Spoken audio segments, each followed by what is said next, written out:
नमस्कार दोस्तों, आप सभी का स्वागत है आपकी अपनी करंट अफेयर की क्लास में। गाइस, आज है 27 मई 2021 और हम देखेंगे 27 मई का करंट अफेयर।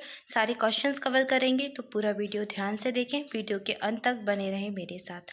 और दोस्तों, ये वीडियो करंट अफेयर की ये जो क्लास है सभी एग्ज़ाम के लिए इम्पॉर्टेंट है। आप किसी भी एग्ज़ाम की तैयारी कर रहे हो, ये सेशन आपके लिए इम्पॉर्टेंट है, तो पूरा वीडियो ध्यान से देखें। आइए चलिए स्टार्ट करते हैं। देखते हैं पहला प्रश्न। पहला प्रश्न है, विश्व थायराइड दिवस वर्ल्ड थायराइड डे निम्न में से किस दिन मनाया जाता है? तो ये मनाया जाता है 25 मई को। ऑप्शन बी इस प्रश्न का राइट आंसर हो जाएगा। 25 मई को ये मनाया जाता है वर्ल्ड थायराइड डे, विश्व थायराइड दिवस। और इसका उद्देश्य होता है थायराइड के महत्व को बताना और थायराइड रोगों की रोकथाम और उपचार के बारे में जो है लोगों को जागरूक करना। सबसे पहली बार कब मनाया गया था? 2008 में। 2008 में ये सबसे पहली बार मनाया गया था। और किसके द्वारा? American thyroid association ATA, American thyroid association और यूरोपीय थायराइड एसोसिएशन, इन दोनों ने मिलकर इनकी पहल पर ये बनाया गया था 2008 में पहली बार विश्व थायराइड दिवस। और हर वर्ष मनाते हैं 25 मई को। ऑप्शन बी इस प्रश्न का राइट आंसर हो जाएगा। ठीक है, आइए बढ़ते हैं आगे, देखते हैं अगला प्रश्न। अगला प्रश्न है आपके लिए, केंद्रीय जांच ब्यूरो CBI ने नए डायरेक्टर के रूप में निम्न में से किसे नियुक्त किया है? ऑप्शन है राहुल सचदेवा, सुबोध जायसवाल, मोहन अग्रवाल या फिर अनिल कुमार सिंह। इस प्रश्न का राइट आंसर हो जाएगा ऑप्शन बी, सुबोध जायसवाल। तो सुबोध जायसवाल चुने गए हैं केंद्रीय जांच ब्यूरो यानी कि CBI के नए डायरेक्टर। ये IPS अधिकारी हैं और इनको अभी CBI का नया डायरेक्टर नियुक्त किया गया है। इससे पहले भी तो ये कहीं पदस्थ होंगे, तो इससे पहले ये कहाँ पर थे?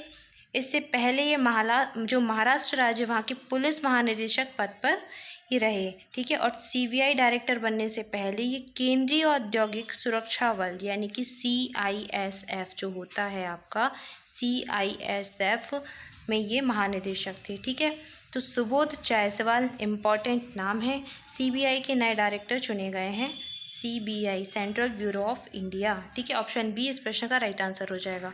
आइए देखते हैं अगला प्रश्न। अगला प्रश्न है, भारतीय बैडमिंटन संघ BAI के किस अध्यक्ष को 4 साल के लिए बैडमिंटन विश्व महासंघ BWF परिषद में चुना गया है? ऑप्शन है हेमंत विश्वा शर्मा, मोहन सचदेवा, प्रकाश पादुकोण और पुलेला गोपीचंद। इस प्रश्न का राइट आंसर हो जाएगा ऑप्शन ए, हेमंत विश्व शर्मा। तो बैडमिंटन जो भारतीय बैडमिंटन संघ है उसके ये अध्यक्ष थे हेमंत विश्वा शर्मा। और अभी इन्हें 4 साल के लिए, 4 साल यानी कि 2025 तक के लिए इनको विश्व बैडमिंटन जो महासंघ है उसका परिषद में चुन लिया गया है। तो बैडमिंटन विश्व महासंघ BWF की जो F है इसकी परिषद में इनको चुना गया है हेमंत विश्व शर्मा। कौन है? भारतीय बैडमिंटन संघ के भी अध्यक्ष थे और 2025 तक ये इस पद पर रहेंगे। ऑप्शन ए इस प्रश्न का राइट आंसर हो जाएगा। आइए देखते हैं अगला प्रश्न। अगला प्रश्न है आपके लिए, केंद्रीय मंत्रिमंडल ने किस देश के अड्डू शहर में भारत के एक नए वाणिज्यिक दूतावास को खोलने की मंजूरी दे दी है? तो ये दी है मालदीव में। मालदीव में ये अड्डू शहर है और यहाँ पर भारत जो है एक वाणिज्यिक दूतावास खोलने जा रहा है। तो केंद्रीय मंत्रिमंडल ने अभी हाल ही में इसको मंजूरी दे दी है मालदीव के अड्डू शहर में।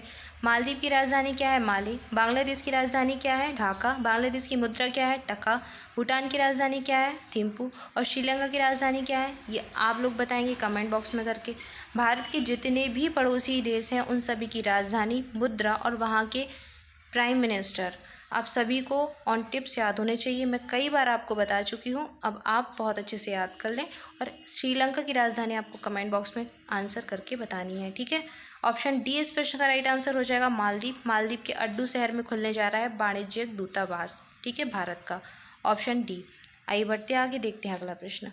आपके लिए अगला प्रश्न है, दवा निर्माता कंपनी सिप्ला ने भारत में कोविड-19 के लिए कौन सी जो RT-PCR टेस्ट किट है लॉन्च की है? तो अभी हाल ही में दवा निर्माता कंपनी सिप्ला ने एक कोविड-19 की RT-PCR टेस्ट किट लॉन्च की है। उसका नाम आपसे पूछा जा रहा है, नाम क्या है?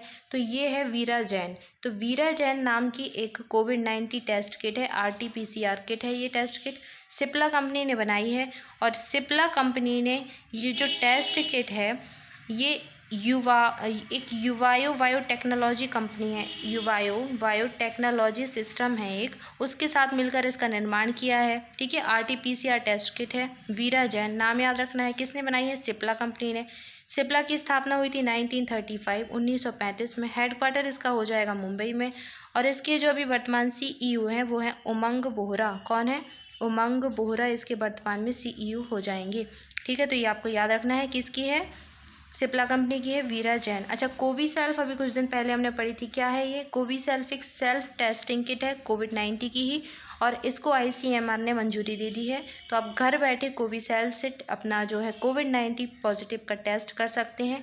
तो ये होम किट है एक, कोविसेल्फ। ठीक है, तो आपको ये प्रश्न याद रखना है, ऑप्शन बी इसका राइट आंसर हो जाएगा। आइए बढ़ते हैं आगे, देखते हैं अगला प्रश्न। अगला प्रश्न है, राष्ट्रीय लोक दल जो है RLD की राष्ट्रीय कार्यकारिणी बैठक में सर्वसम्मति से निम्न में से किसे पार्टी का नया अध्यक्ष चुना गया है? ऑप्शन है आपके सुनील सिंह, सत्यपाल सिंह, जयंत चौधरी या फिर मोहन चौधरी। इस प्रश्न का राइट आंसर है ऑप्शन सी, जयंत चौधरी। तो जयंत चौधरी को राष्ट्रीय लोकदल का नया अध्यक्ष चुन लिया गया है, नए राष्ट्रीय अध्यक्ष होंगे इस पार्टी के। ठीक है, इससे पहले इनके पिता अजित चौधरी थे। हाल ही में अभी अजित चौधरी का निधन हो गया कोविड के चलते, तो अब इनके बेटे जयंत चौधरी बनेंगे राष्ट्रीय अध्यक्ष इस पार्टी के, राष्ट्रीय लोकदल के। अच्छा, इस पार्टी की स्थापना कब हुई थी? राष्ट्रीय लोकदल की स्थापना हुई थी 1999 में, 999 है, याद रखना है। और स्थापना इनके पिताजी ने ही की थी। पिताजी कौन है? अजित सिंह, चौधरी अजित सिंह, इन्होंने ही इसकी स्थापना की थी। इसका गठन किया था राष्ट्रीय लोकदल का 1999 में, और तब से अब तक ये पार्टी के राष्ट्रीय अध्यक्ष थे। अब इनका निधन हो गया है, तो इनके बेटे को इस पार्टी का राष्ट्रीय अध्यक्ष बना दिया गया है। कौन है? जयंत चौधरी। ऑप्शन सी इस प्रश्न का राइट आंसर हो जाएगा। ठीक है, आइए बढ़ते आगे, देखते हैं अगला प्रश्न। अगला प्रश्न है आपके लिए, खेल मंत्रालय ने किस वर्ष की अर्जुन पुरस्कार विजेता बी तेजस्विनी बाई को 2 लाख रुपए की वित्तीय सहायता देने की मंजूरी दी है? ऑप्शन है 2011, 2012, 2013 या फिर 2020। तो बी तेजस्विनी बाई 2011 की अर्जुन पुरस्कार विजेता हैं और इनको 2 लाख रुपए की वित्तीय सहायता दी जाएगी खेल मंत्रालय के द्वारा। ऑप्शन ए इस प्रश्न का राइट आंसर हो जाएगा। ठीक है, आइए बढ़ते हैं आगे, देखते हैं अगला प्रश्न। अगला प्रश्न है, किस बास्केटबॉल खिलाड़ी को मरणोपरांत बास्केटबॉल हॉल ऑफ फेम में शामिल किया गया है? ऑप्शन है आपके Kobe Bryant, Lara Singh, Stephen Jobs या फिर कैरी मिसी। इस प्रश्न का राइट आंसर हो जाएगा क्या? Option A, Kobe Bryant. तो कोबे ब्रायंट को मरणोपरांत बास्केटबॉल हॉल ऑफ फेम में शामिल किया गया है। ऑप्शन ए इस प्रश्न का राइट आंसर हो जाएगा। कोबे ब्रायंट 2020 में कैलिफोर्निया में हवाई यात्रा के दौरान इनकी मृत्यु हो गई थी। इस यात्रा में इनकी बेटी भी, जो 7 साल की बेटी थी, उसकी भी मृत्यु हो गई थी। साथ ही साथ 7 अन्य लोगों की भी मृत्यु हो गई थी। तो अब मरणोपरांत बास्केटबॉल हॉल ऑफ फेम में इनको शामिल किया गया है, कोबे ब्रायंट को। ठीक है, ऑप्शन ए इस प्रश्न का राइट आंसर हो जाएगा। बास्केटबॉल खिलाड़ी हैं, याद रखिए, आपसे पूछ सकता है प्रश्न इस तरीके से भी। हाल ही में अभी निधन हुए कोबे ब्रायंट किस खेल से संबंधित हैं? तो ये बास्केटबॉल से संबंधित हैं, खिलाड़ी हैं बास्केटबॉल के। ठीक है, और हॉल ऑफ फेम में इनको शामिल किया गया है। आइए बढ़ते आगे, देखते हैं अगला प्रश्न। अगला प्रश्न आपके लिए, mixed martial artist MMA world championship जीतने वाले पहले भारतीय मूल के खिलाड़ी कौन है? KN व्यास, श्री कुमार बनर्जी, अर्जन भुल्लर या फिर अनिल कुमार। तो ये हैं Arjan Bhullar, option C right answer हो जाएगा। तो mixed martial artist world championship जीतने वाले ये पहले भारतीय मूल के खिलाड़ी बन गए हैं, अर्जन भुल्लर। ठीक है, पहले जुड़ा है इनके नाम के साथ, तो आपको याद रखना है, इंपॉर्टेंट क्वेश्चन हो जाएगा। ठीक है, ऑप्शन सी इसका राइट आंसर हो जाएगा। देखते हैं अगला प्रश्न। अगला प्रश्न है, किस देश के प्रख्यात वैज्ञानिक युआन लोंगपिल का 91 वर्ष की आयु में निधन हो गया? ऑप्शन है चीन, भूटान, श्रीलंका या फिर नेपाल। तो ये जो वैज्ञानिक है ये है चीन के, नाम है युआन लोंगपिल। 91 वर्ष की आयु में इनका निधन हो गया। ये प्रख्यात वैज्ञानिक है युआन लोंगपिल। ठीक है, अभी हाल ही में इनका निधन हो गया। अच्छा, ये प्रख्यात हैं तो क्यों प्रख्यात हैं? इन्होंने जो धान होता है, तो धान की संकर प्रजाति का जो है निर्माण किया था, उसकी खोज की थी। अब धान कौन सा, ये धन वाला धान नहीं है, ये चावल वाला धान है, खाद्यान्न वाला धान है। खाद्यान्न के रूप में इसका प्रयोग किया जाता है। जो चावल होता है ना, तो उसी को कहते हैं धान। धान से ही चावल बनता है, तो उसकी संकर प्रजाति का निर्माण किया था।